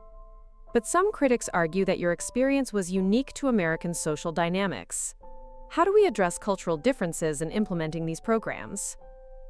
Elena smiled, remembering her early days of navigating international military relationships. Colonel Okafor, that's perhaps the most important question we can ask. Family dynamics vary dramatically across cultures, but the fundamental challenge, balancing military service with family caregiving, is universal. She advanced to a slide showing program adaptations across different countries. In Japan, we focused on multi-generational support, recognizing the cultural importance of caring for elderly parents. In Germany, the emphasis is on flexible deployment schedules for single parents. In Australia, the priority is geographic flexibility given the vast distances families face. Elena paused, allowing the translator to catch up in multiple languages. The genius of military family support isn't in creating identical programs. It's in recognizing that strong families create strong militaries, regardless of cultural context. Dr. Sarah Al-Rashid from the UAE Military Medical Corps approached the microphone. Director Rodriguez, can you address the role of social media in modern military family advocacy? Your story went viral, but not all families have that platform. Dr. Al-Rashid, that's crucial to address. My viral moment was accidental and, frankly, unwelcome. But it taught us something important about modern advocacy. Personal stories have power, but systemic change requires institutional commitment. Elena clicked to her final presentation slide, showing a global map with program implementations. We've learned that sustainable change happens when military leadership makes family support a strategic priority, not just a social media moment. The UAE's program, for example, has achieved remarkable results without any viral videos, just consistent, well-funded family support policies. Ambassador Sarah Chen from the UN peacekeeping operations stood up. Director Rodriguez, we're considering implementing these programs for UN peacekeeping forces. What advice would you give for international, multinational military families? Elena had been hoping for this question. Ambassador Chen, peacekeeping families face unique challenges, multiple deployments, international moves, children with different citizenship statuses. We're piloting a program with NATO that addresses exactly these issues. She gestured to General Patricia Hawkins, who had flown in from the Pentagon specifically for this moment. General Hawkins will be announcing our International Military Family Compact, a framework allowing participating nations to share family support resources across borders. General Hawkins stood, her presence commanding immediate attention. Ladies and gentlemen, effective immediately, military families from participating nations will have access to coordinated medical care, emergency funding, and family support services regardless of where they're stationed. Director Rodriguez has helped us realize that military family support is a collective security issue. The auditorium erupted in applause. Elena watched delegates from dozens of countries standing and clapping, many of them pulling out phones to text their military leadership about implementing these programs immediately. After the formal session ended, Elena found herself surrounded by military officials and government ministers, all wanting to discuss implementation details. Patricia Morrison, who had been watching from the VIP section, approached with tears in her eyes. "Elena," Patricia said, her voice trembling with emotion, "watching you speak to world leaders about military family dignity. I keep thinking about that horrible night when I tried to exclude you from our anniversary party. I'm so ashamed of who I was then, and so proud of who you've become." Richard nodded, putting his arm around his wife. "Elena, we've learned so much from watching your journey. You've taught us that real class comes from service, not status. Real sophistication comes from making other people's lives better." David, looking healthy and energetic, joined the conversation. And the best part is, this is just the beginning. "Elena, show them the invitation that came this morning." Elena pulled out her phone, displaying an email from Buckingham Palace. "Her Majesty the Queen would like to invite Director Rodriguez to speak at the Commonwealth Military Family Conference next month in London," Patricia gasped. "The Queen? Elena, you're going to meet the Queen?" "Apparently so," Elena laughed. "Though I have to admit, after the country club incident, I'm much more nervous about family dinners than royal audiences." Colonel Okafor, who had been listening nearby, approached the group. "Director Rodriguez, I wanted to thank you personally.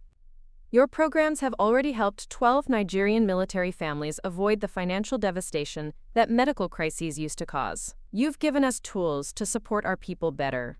As the evening reception began, Elena found herself in conversations with defense ministers, military spouses, and policy experts from around the world. Each conversation reinforced the global impact of work that had started with a personal family crisis in a Chicago country club. Later, as they walked along Lake Geneva, David took Elena's hand. "You know what I love most about this whole experience? 2 years ago, my parents thought you weren't sophisticated enough to talk to a federal judge. Tonight, you were setting international military policy with defense ministers from 47 countries." Elena squeezed his hand, looking out over the moonlit lake. "You know what I love most? That your parents have become 2 of the most effective military family advocates in Chicago. Patricia volunteers at the VA hospital 3 days a week now. And she's good at it," David added proudly. "Turns out her organizational skills and social connections are perfect for coordinating family support services." Elena's phone buzzed with a message from General Hawkins. Elena, the president wants to discuss nominating you for the Nobel Peace Prize. Your work on international military-family cooperation apparently qualifies. Can we talk tomorrow? Elena showed the message to David and his parents, who stared at it in stunned silence. Nobel Peace Prize? Patricia whispered. Elena, do you realize you might win the Nobel Peace Prize? Elena looked at her transformed mother-in-law, thinking about the extraordinary journey from that painful evening 2 years ago. Patricia, 2 years ago you told me I wasn't sophisticated enough for your social circle. Now you're asking if I might win the Nobel Prize. I think we've both learned something about assumptions and possibilities. Patricia laughed through her tears. Elena Rodriguez, you are the most sophisticated person I've ever known. And I'm honored to be your family. 50 years after the coffee that changed everything, 86-year-old Jessica Chen-Rodriguez sat in her wheelchair at the Pentagon, surrounded by 4-star generals, the Secretary of Defense, and President Morrison, as they unveiled the most ambitious military support program in history, the Jessica Chen-Rodriguez Military Transition University, a fully accredited institution that would provide every separating service member with a bachelor's degree, job placement, and lifetime support. But Jessica's attention wasn't on the ceremony happening around her. Her focus was on the young Marine corporal standing at attention nearby, her great-granddaughter, Sophia Chen-Morrison, whose very existence represented the ultimate triumph of love over hatred. Sophia was the daughter of Marcus Chen-Rodriguez and President Morrison's daughter, Elizabeth. The union of the Chen and Morrison bloodlines had created something beautiful, a new generation that carried both the legacy of service and the lesson of redemption in their very DNA. Grandma Great, Sophia whispered during a break in the ceremony, using the nickname she'd given Jessica as a child. Are you okay? You look tired. Jessica smiled at the young woman who represented everything she had fought for. At 22, Sophia had already served 2 tours overseas and was planning to attend law school after her military service, with dreams of becoming a military advocate like her great-grandmother. I'm not tired, sweetheart, Jessica replied softly. I'm complete. The ceremony continued with speeches from military leaders, politicians, and international dignitaries who had flown in to honor Jessica's half-century of service. The Military Transition University would operate on 12 campuses worldwide, providing comprehensive support to over 50,000 transitioning veterans annually. This institution, announced General Maria Santos Williams, the first Latina chairman of the Joint Chiefs and a veteran of the original Chen Initiative, represents the culmination of Director Chen-Rodriguez's life work. It ensures that no veteran will ever again face the challenges of transition alone. As the speakers continued, Jessica's mind drifted to a letter she had received that morning, the last communication she would ever have from the Morrison family's past. It was from a hospice worker in Scotland, where Patricia Morrison's elderly sister Margaret had just passed away at age 102. She wanted you to know, the letter read, that she spent her final years telling your story to anyone who would listen. She said you taught her family that redemption was always possible, and she wanted to thank you for giving Patricia the chance to become the woman she was meant to be.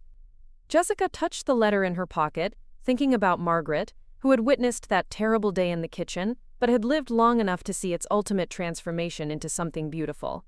The ceremony reached its climax when President Morrison took the podium for his final remarks. At 45, he had become one of the most popular presidents in modern history, largely due to his unprecedented support for military families and veterans, support that was directly inspired by his great-grandmother's story and Jessica's response to it. 50 years ago, President Morrison said, his voice carrying the weight of history, my great-grandmother committed an act of hatred that could have poisoned our family for generations. Instead, it became the catalyst for one of the greatest movements of service and compassion in American history. He looked directly at Jessica, his eyes bright with unshed tears. Director Chen-Rodriguez, you didn't just transform my family. You transformed our entire nation's understanding of what it means to serve, to sacrifice, and to forgive. The audience of military leaders, politicians, and veterans rose in unison for what everyone understood would be Jessica's final public recognition. At 86, her health was failing, and this would be her last major appearance. The Military Transition University will serve millions of veterans in the decades to come, President Morrison continued. But its greatest lesson will not be found in any classroom or textbook. It will be found in the story of how one woman's courage in the face of hatred created an institution that will serve our heroes for generations. As the ceremony concluded, Jessica was wheeled to a private room where her family had gathered. David, now 96 and frail but still devoted, sat beside her holding her hand. Emma, James, Marcus, and their children and grandchildren filled the room, 4 generations of a family that had been built on the foundation of service and sacrifice. "Grandma Jess," said one of her youngest great-grandchildren, a 10-year-old boy named David Chen-Morrison, "are you really going to heaven soon?" Jessica smiled at the child's innocence. "I don't know about heaven, sweetheart, but I know that the work we've done together will keep helping people long after I'm gone. That's a kind of forever, too." That evening, as Jessica sat in her study one final time, surrounded by the artifacts of her extraordinary life, she opened a leather journal she had been writing in for 50 years. The final entry was brief.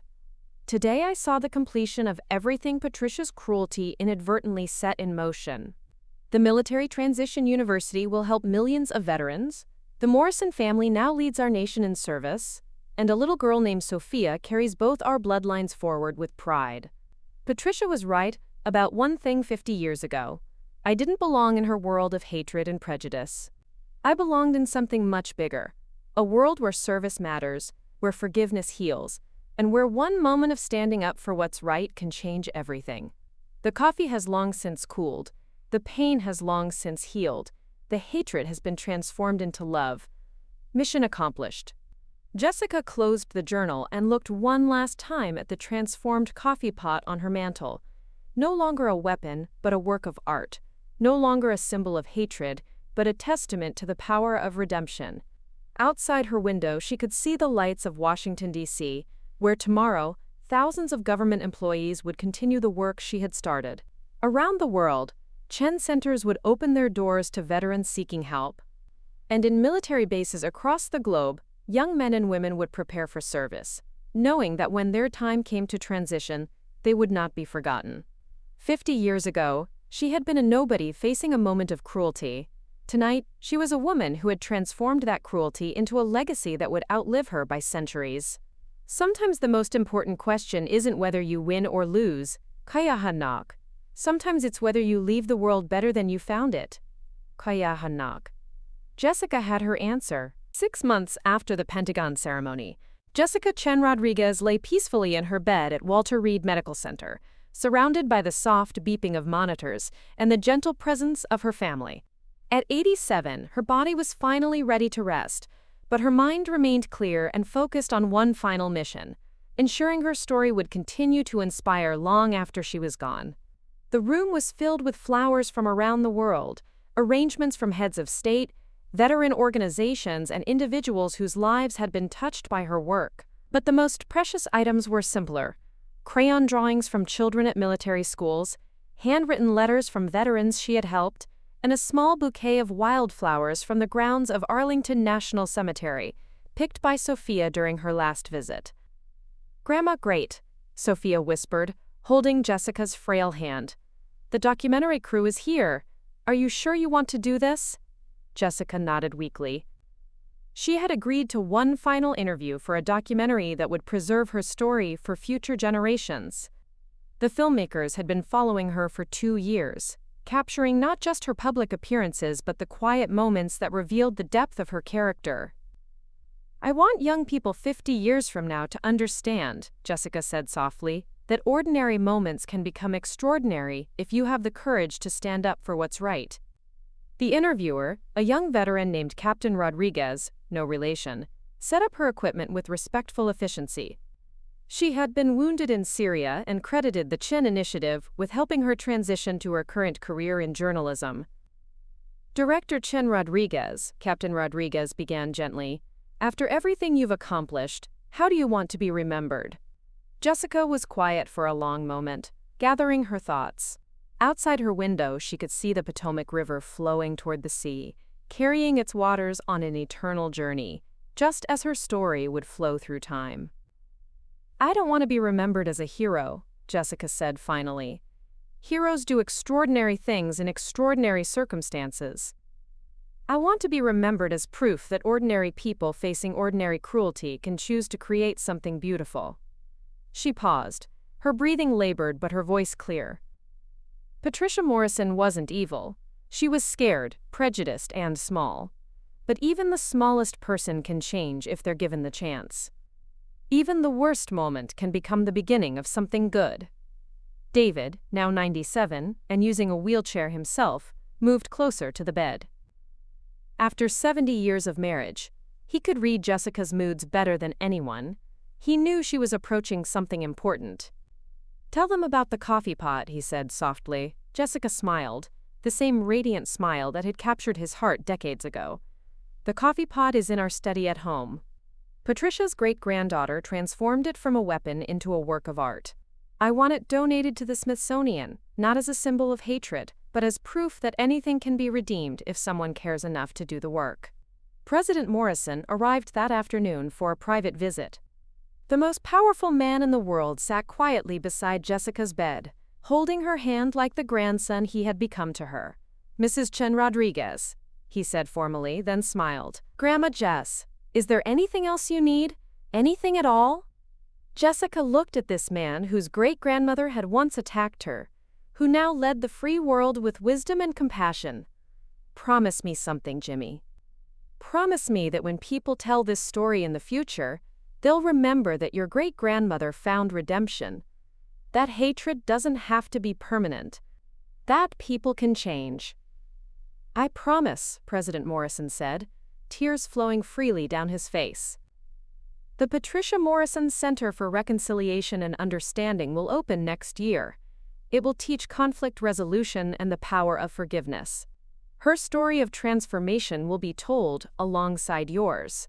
That evening, as the sun set over Washington, D.C., Jessica gathered her family around her bed for what everyone understood would be their final conversation. "I want each of you to remember," she said, her voice growing weaker but her message growing stronger, "that this story didn't start with me, and it won't end with me.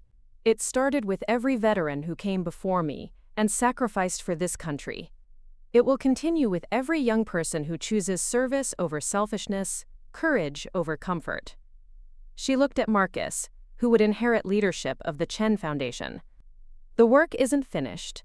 It will never be finished. Every generation will face new challenges, new prejudices, new opportunities to choose love over hate." Her eyes found Sophia, bright with unshed tears. "You carry both our names now, sweetheart, Chen and Morrison. You're living proof that former enemies can become family, that love really can conquer hate." As night fell, Jessica asked for one final favor. She wanted to hear the story of her life read back to her. Not the official biography or the documentary script, but the simple version her grandson Marcus had written for his children. The one that began, "Once upon a time, there was a grandmother who proved that standing up to bullies could change the world." As Marcus read, Jessica closed her eyes and let the words wash over her. 53 years after a moment of cruelty in a suburban kitchen, surrounded by a family that spanned former enemies, knowing that millions of veterans would continue to be helped by the institutions she had built, Jessica Chen-Rodriguez felt something she had rarely allowed herself to feel: complete and utter peace. Outside her window, a military honor guard was quietly assembling for what would be the largest military funeral in American history. Veterans from around the world were already arriving in Washington. World leaders were clearing their schedules. The woman who had once been called a nobody would be laid to rest with honors usually reserved for heads of state. But Jessica wasn't thinking about the ceremony to come. She was thinking about a scared 18-year-old girl who had enlisted in the army to escape foster care, never imagining that her path would lead to this moment, to this family, to this legacy. Sometimes the most important journeys begin with the smallest steps. Sometimes the most powerful legacies grow from the most painful moments. And sometimes, just sometimes, a single act of courage can echo through eternity. Jessica Chen-Rodriguez was ready for her final mission. showing the world that even death could not diminish a life lived in service to others. 1 year after Jessica Chen-Rodriguez passed away peacefully in her sleep, the world gathered to witness something unprecedented: the dedication of the first International Day of Veteran Honor and Reconciliation, declared by unanimous vote of the United Nations and signed by every world leader. The ceremony took place simultaneously in 195 countries, with the main event broadcasting from the steps of the Lincoln Memorial in Washington, D.C. Over 1 billion people watched as President Morrison, now serving his final year in office, stepped to the podium to address not just America, but the entire world. 54 years ago, President Morrison began, his voice carrying across the National Mall to an audience of 500,000 people. My great-grandmother threw a cup of hot coffee at a decorated veteran because she believed that woman was beneath her family's dignity. Today, that woman's story has become the foundation for how every nation on Earth treats its military heroes. Behind him, a massive screen displayed photos from Jessica's life. The scared 18-year-old enlisting to escape foster care, the determined soldier coordinating supply runs in Afghanistan, the humiliated daughter-in-law standing in Patricia's kitchen, the confident advocate addressing world leaders, and finally, the peaceful grandmother surrounded by 4 generations of family who had learned to choose love over hate. In the VIP section, 95-year-old David Chen-Rodriguez sat in his wheelchair, his hand resting on the small urn containing Jessica's ashes. Beside him, Sophia Chen-Morrison held her infant daughter, the newest addition to a bloodline that now carried both the legacy of service and the lesson of redemption. The Jessica Chen-Rodriguez International Foundation, President Morrison continued, now operates in every country on Earth. It has helped over 10 million veterans transition to civilian life, created 500,000 businesses, and most importantly, it has proven that when we honor those who serve, entire societies become stronger. The statistics were staggering, but they told only part of the story. What the numbers couldn't capture was the transformation in how the world viewed military service, conflict resolution, and the power of forgiveness. The Chen model had become more than a program. It had become a philosophy that was taught in schools, implemented in governments, and embraced by families around the globe. As President Morrison spoke, similar ceremonies were taking place everywhere. In London, where the British Parliament had just passed the Chen Act for veteran support. In Tokyo, where former enemies Japan and South Korea had created joint veteran programs. In Kabul, where Colonel Fatima al-Rashid, now Afghanistan's Minister of Veteran Affairs, was addressing her own nation about the power of turning pain into purpose. But today is not just about honoring veterans, President Morrison said, his voice growing stronger. Today is about honoring the moral courage that Jessica Chen-Rodriguez showed us all, that when faced with hatred, we can choose love. When confronted with prejudice, we can choose understanding. When attacked for who we are, we can choose to become who we're meant to be. The president paused, looking directly into the cameras that were carrying his words to every corner of the planet. My great-grandmother, Patricia Morrison, made the worst mistake of her life in that kitchen 54 years ago. But Jessica Chen-Rodriguez's response to that mistake became the greatest gift our world has ever received. She taught us that redemption is always possible, that forgiveness is not weakness but strength, and that ordinary people facing ordinary cruelty can choose to create something extraordinary. In classrooms around the world, children were learning Jessica's story as part of their character education. In military academies on every continent, her example was taught as the gold standard of leadership under pressure. In conflict resolution centers from Northern Ireland to the Middle East, her model of turning enemies into allies was being applied to heal ancient wounds. Marcus Chen-Rodriguez took the podium next, now 45, and the director of the Global Chen Foundation. My grandmother used to say that the most important question isn't whether you win or lose. It's whether you leave the world better than you found it. Today, we can answer that question with absolute certainty. She did. He gestured to the massive crowd before him. Look around you. Veterans from former enemy nations standing together. Families who have learned to choose forgiveness over revenge. Young people who have been inspired to serve because they know their service will be honored. This is Jessica Chen-Rodriguez's true monument. Not any building or statue, but the living proof that love really can triumph over hate. As the ceremony reached its crescendo, something magical happened. Without any coordination or planning, veterans throughout the crowd began to remove their caps and hold them over their hearts. The gesture spread like a wave until every person in the massive audience, veteran and civilian, young and old, from every nation on earth, stood in silent tribute to a woman who had proven that courage comes in many forms. Patricia Chen-Morrison approached the podium for the final speech, carrying her infant daughter. At 28, she embodied everything Jessica had fought for, a young woman of mixed heritage who served her country with pride, led with compassion, and carried the genetic legacy of both victim and perpetrator united in love. My great-great-grandmother Patricia Morrison and my great-grandmother Jessica Chen-Rodriguez started as enemies, Sophia said, her voice clear and strong. Today, their great-great-granddaughter stands before you as living proof that no hatred is permanent, no wound is beyond healing, and no person is beyond redemption. She lifted her baby daughter toward the crowd. This is Isabella Morrison Chen-Rodriguez. She carries all our names because she carries all our lessons. That service matters, that forgiveness heals, that courage creates change, and that love, always, always, wins in the end. As the ceremony concluded, David Chen-Rodriguez was wheeled to the front of the stage. At 95, he was the last living person who had witnessed that terrible day in Patricia's kitchen.